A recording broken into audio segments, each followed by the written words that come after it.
और यही दरबार दीन को आदर रीति सदा चली आई। हमारे मालिक के दरबार में दैन्य का प्रयोग होता है, हम का नहीं। दीनता, जेहि दीन पियारे वेद पुकारे द्रवहु श्री भगवान। जिनको दीन प्यारे हैं तो संत जन क्या करते हैं? तुम्हारे अंदर के अहंकार को नष्ट करते हैं। अब जब अहंकार पर चोट पड़ी तो जैसे सांप की पूंछ पे पैर रख जाए तो फन, ऐसे अहंकार उड़ता है। तो हम दूसरी जगह देख लेंगे, और जहां वो दूसरी जगह खड़ा दिखाई दिया, गया, मार्ग गया। अब नहीं, सब जगह से भाग करके एक ही उपाय है, महारानी की शरणागति। सब जगह से खुला मार्ग है, लेकिन इनकी शरणागति की पुष्टता रसिकों से। अगर कहीं पंक्ति से बिलग हो गए तो आप कहीं के नहीं रहोगे, क्योंकि आधार अब मन का आपका अहंकार होगा, वो अहंकार आपको नष्ट कर देगा, किसी काम का नहीं रखेगा। किसी ने पूछा था हमसे, धनी थे, कि हमारी वृत्ति रही है बहुत दान देने की, हम क्या करें, क्योंकि उसके कारण बहुत लोगों का सानिध्य रहता है। बोला उसको उठा के यमुना जी में फेंक दो, जितने से तुम्हारी नमक रोटी चले उतना रख लो, देने लायक तुम मत रहो, क्योंकि ये देने की तुम्हारी अहंकार वृत्ति सतमार्ग से तुम्हें विचलित कर देगी, भगवत मार्ग से विचलित कर देगी। नहीं माना। भगवत प्रेमी महात्माओं का संग करने के लिए दैन्यता चाहिए, और दैन्यता भी ऐसी कि देने की स्मृति भी ना रहे। देने की स्मृति भी न रहे, मैंने कुछ दिया है, और एहसान माने कि मेरी मानी हुई मान्यता को इन्होंने स्वीकार कर लिया। अहो भाग्य, जिसे मैं ढो रहा था उसको इन्होंने मिटा दिया। जब भक्त संग होता है, इसके बाद उसको प्रेम का आधार मिलता है। क्या? नाम में प्रीति, रूप में प्रीति, लीला में प्रीति, प्रभु की सेवा में प्रीति। अब जैसे उसे ये आधार मिला तो फिर मन लगाना नहीं पड़ता, स्मरण प्रारंभ हो जाता है। पर आधार आपका एक एक कदम सुदृढ़ होना चाहिए, फिसलना नहीं चाहिए।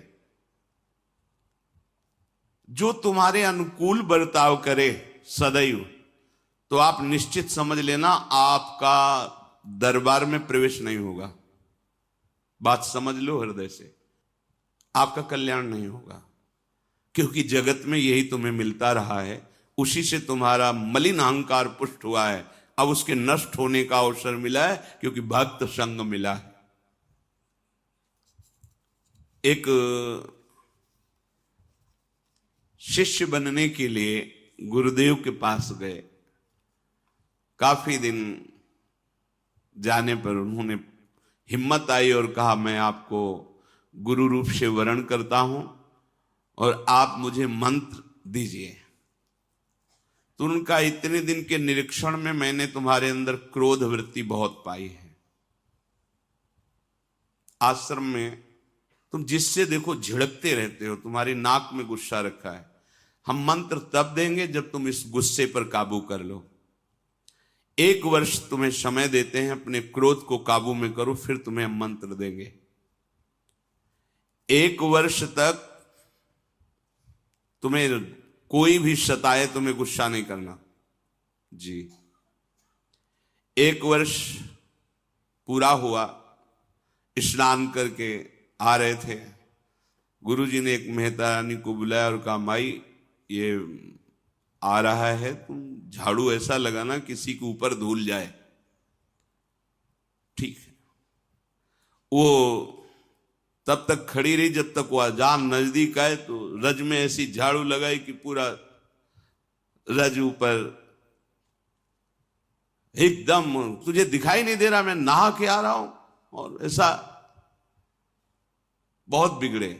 वो हाथ जोड़ के महाराज क्षमा करो, हमें पता नहीं था कि आप आ रहे हो, हमारा काम ही है सोनी लगाना ऐसा।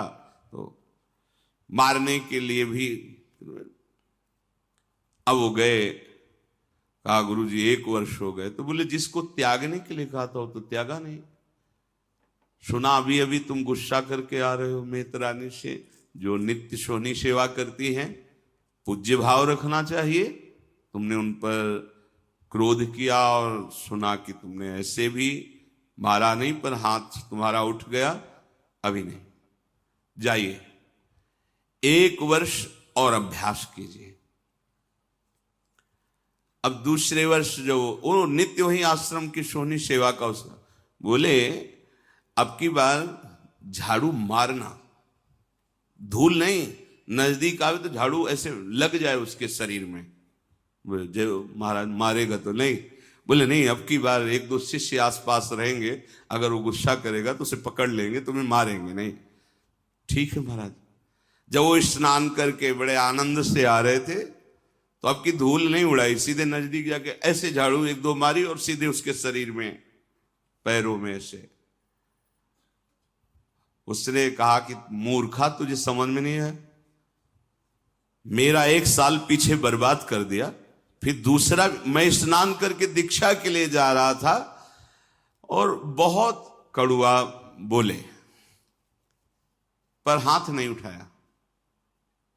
गुरुजी देखो तुमने गुस्सा किया, अभी 1 वर्ष, जब तुम्हें गुस्सा ना आवे 1 वर्ष अभ्यास करो, क्रोध नष्ट होने पर ही हम, क्योंकि ये क्रोध बना रहेगा तो ये भजन आगे को जो विस्तार करना है भजन का, भागवतिक प्रकाश, वो होने नहीं देगा। अब सोचो जो अपने लोग परमार्थ में काम क्रोध लोभ आदि की वृत्तियों को ही नहीं देख रहे, मनमानी आचरण कर रहे, कैसे भगवत बोध होगा। गुरुदेव इतना समय हो गया और आपने एक बहाना बना लिया है कि गुस्सा करो।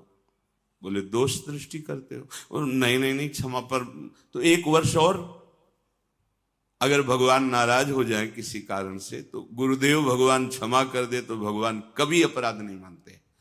हरि रूठे गुरु शरण है, गुरु रूठे हरि नाही।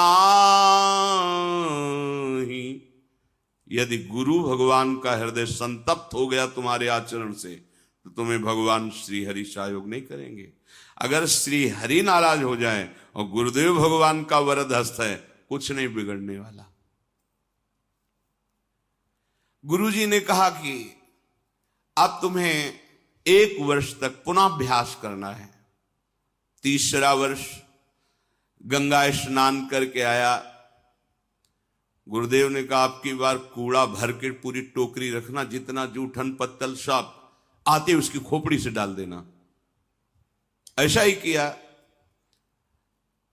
जे भी नजदीक आए पूरा वो सब पवित्र जो प्रसादी दोना पत्तल झाड़ू से लगा के जो कूड़ा कर सब उनके ऊपर से डाल दिया। तुरंत उन्होंने घुटने टेके और चरण पकड़ा और कहा मां मैं समझ नहीं पा रहा था कि आपका उद्देश्य क्या है। कहीं न कहीं गुरुदेव भगवान की हम पर कृपा है। मुझे आज दोबारा स्नान करने का सौभाग्य मिलेगा गंगा जी का।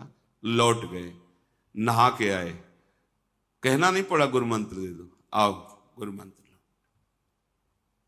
क्रोध मान कई बार बताया।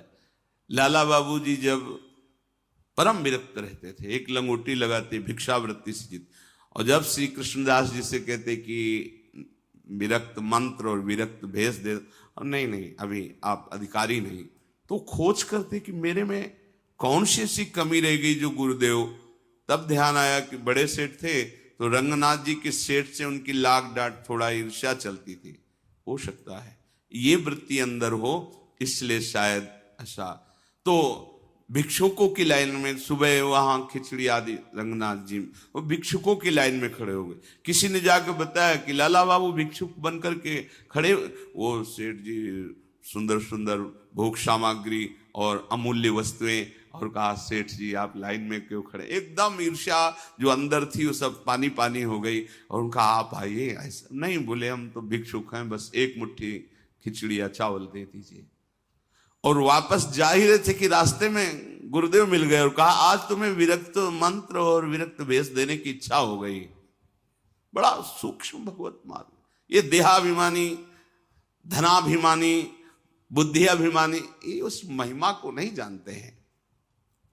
तो जब हमको किसी भक्त का संग मिले तो समझना कि मन का आधार मिल गया है। हमने प्रभु को नहीं देखा, लेकिन प्रभु स्वरूप गुरुदेव को देख रहे हैं। हम प्रभु से तो बात नहीं की, पर अपने गुरुदेव से बात कर रहे हैं। प्रभु की आज्ञा को तो हम नहीं समझ पाए, क्योंकि गीता, भागवत, वेद सब भगवान की आज्ञा है, पर हम गुरुदेव की आज्ञा पर चलते हैं। तो इनकी कृपा से ज्यादा प्रयास नहीं करना पड़ेगा, मन स्वाभाविक लगने लगेगा। साधन का उपदेश उसी के ऊपर रंग लाता है जो उनकी आज्ञा के अनुसार चलते। सुनते तो सब हैं, ध्यान रखना, रंग उसी के ऊपर। एक एक शब्द बहुत कीमती होता है। जब संत महात्मा बोलते तुम उसे ऐसा मत समझना कि इनका नशा है बोलना। एक एक शब्द बस पकड़ लो, ये परमार्थ है। एक एक शब्द पर ध्यान दो। अगर तुम उसे उपहास में ले लोगे तो कहते ही रहते, तो माया घसीट के वहां खड़ा कर देगी। अब ना पीछे के रह गए, जो मंत्र जपते थे वो नहीं चलेगा, क्योंकि तुमने दूसरा मंत्र ले लिया। और जहां मंत्र लिया वहां अपराध बन गया, अवज्ञा बन गया। अब ये भी नहीं चलेगा। वो होगा क्या? विषय चिंतन और लोक रिझावा। खत्म, परमार्थ खत्म। अध्यात्म यहां प्रकाशित होता है। गुरु आज्ञा से चलो, आपको मार्ग अंदर दिखाई देगा, शुद्ध दिव्य मार्ग। ये मार्ग चल रहे हैं। यदि आज्ञा का पालन नहीं किया तो एक शब्द याद रखो, तुम्हारा स्खलन हो जाएगा। स्खलन होता है गिर जाना, तुम पतित हो जाओगे, गिर जाओगे। ये मार्ग ध्रुवदास जी ने लिखा है कि यद्यपि घरनी अति बुरी, पति नहीं छाणत ताय, देखत ही पर पुरुषम तजत ही वाय। पत्नी बहुत कड़वे स्वभाव की है, बड़ा रुद्र रूप रखती है, अनुकूल व्यवहार नहीं करती है, पर वो किसी और पुरुष की तरफ आंख उठा के नहीं देखती। कभी पति उससे त्याग नहीं सकता। लेकिन बहुत मधुर व्यवहार करती है, बहुत मृदु मीठा बोलती है, सामने आने पर बड़ा सम्मान करती है, लेकिन पीछे आचरण उसके पर पुरुष से जिस दिन उसको पता चलेगा, उसी दिन उसके हृदय से बात खत्म हो जाएगी कि ये मेरी बात। बस ऐसे ही हमारे गोपाल जी की, हमारे प्रभु की रीति है। मन वचन कर्म से प्रभु के अनन्य होकर एक भरोसो, एक बल, एक आश विश्व। अगर कहीं दिखाई दे गया कि दूसरे का आश, बस भी बहुत लंबी यात्रा है, आप मंजिल नहीं प्राप्त कर सकते। तो एक शब्द याद रखिए कि आज्ञा पालन न करना अर्थात अपने मार्ग से स्खलित हो जाना है। भक्ति साधन को मामूली साधन मत समझो। जो महाप्रेम प्रकट करके भगवान को अधीन कर दे, उसके लिए सिर्फ तुम्हारी अनन्यता की परीक्षा होगी। ध्यान रखना, सिर्फ अनन्यता की। आप अनन्य।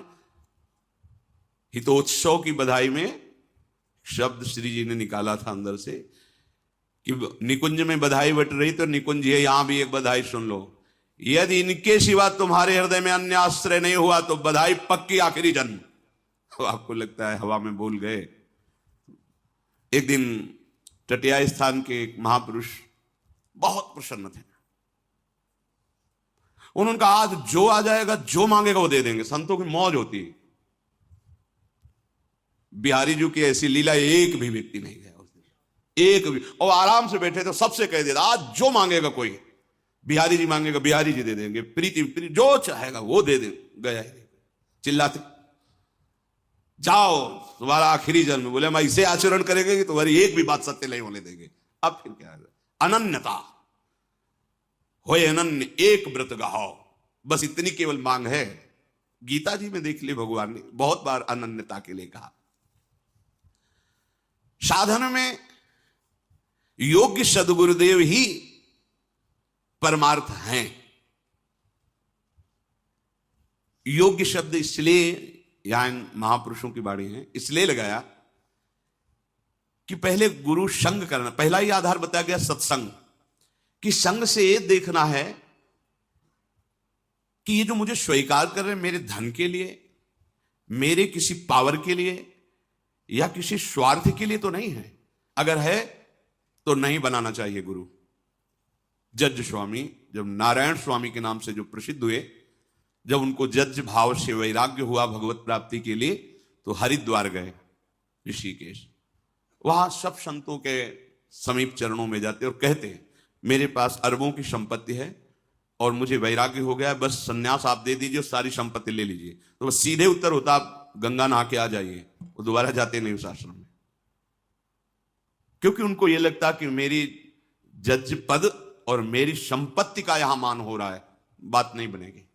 मैं अमुक हूं, मेरे पास इतना वैभव है और मैं विरक्त होना चाहता हूं, सब आपको देना। आओ आओ आओ, मतलब आदर किसका हो रहा है?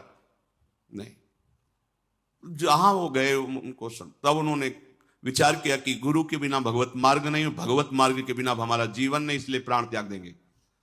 तो उत्तराखंड तो पर्वतों का, बहुत बड़ी बड़ी खाइयों का, तो विचार किया ऐसी ऊंचाई में चढ़ेंगे और वहां से शरीर को गिरा देंगे और मृत्यु, क्योंकि बिना गुरु के भगवत मार्ग प्रकाशित नहीं होता। गुरु हमें मिल नहीं रहे। जो ही चढ़ाई पर चढ़कर गिरने की सोचा, पीछे से किसी ने पकड़ लिया। ऐसे पीछे मुड़ के देखा, एक संत खड़े थे। गुरु चाहिए? नारायण नारायण नारायण।